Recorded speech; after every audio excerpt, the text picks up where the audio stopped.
Hello, and welcome to the story of Carter G. Woodson at Nettleburg and New River Gorge National River and beyond, places where history is hidden in plain sight. Carter G. Woodson is often called the father of Black history, as the founder of Negro History Week, which later became Black History Month. He contributed much to the American people. Woodson was born in New Canton, Virginia in 1875. His family later moved to West Virginia. As a young man, he worked as a coal miner here at Nettleburg and Kmore in New River Gorge. Self-taught in the basics of reading and math, Woodson often read books and newspapers to his fellow black coal miners. Here, he also listened to the stories of their everyday lives.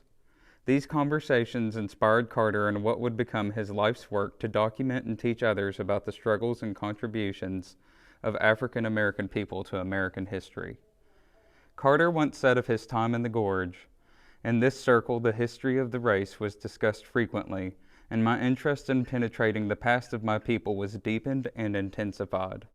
Woodson spent 6 years working in the mines to help support his family and earn enough money to attend Frederick Douglass High School in Huntington, one of the few black high schools around at the time. He graduated from Frederick Douglass High in 1896, then furthered his education at Berea College in Kentucky. Woodson then returned to the New River Gorge to serve as a teacher in the mining town of Winona. Carter would then continue his education, becoming the first person of formerly enslaved parents to receive a doctorate from Harvard University in 1912. He continued to immerse himself in the world of education, and it took him around the world. Woodson went on to become the Dean of West Virginia State University and Howard University. He wrote over 25 books on African American history, along with many journals and articles. Woodson also co-founded the organization that eventually became known as the Association for the Study of African American Life and History.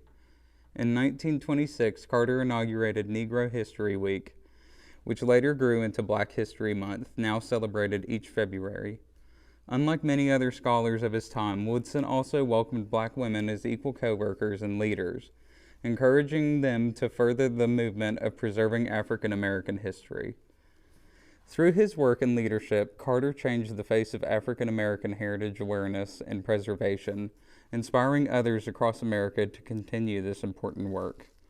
The story of Carter G. Woodson at Nettleburg and New River Gorge National River and beyond are places where history is hidden in plain sight, one of many heritage sites in southern West Virginia.